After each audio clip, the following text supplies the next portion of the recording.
Laika, ang daming nag-comment, ang laki mo na daw ngayon. Ano daw ba ang kinakain mo? Ano ginawa mo? Kumakain na rin po ako ng gulay, ganyan po, para po lumusog-lusog na rin po. Kasi po dati, napakaliit ko po, hanggang lamesa lang po ako dati. Okay. Ngayon, Ngayon po, na po ako, lampas-lampas na po ako. okay. Lampas na po ako lamesa.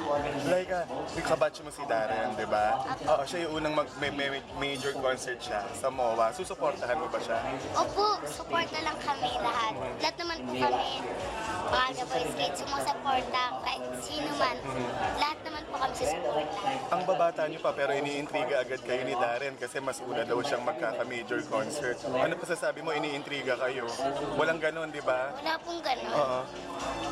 Lahat po kami magkakapantay-pantay lang po kami Okay. lahat. Magkakaibigan kayo. Opo, wala naman po kaming away-away.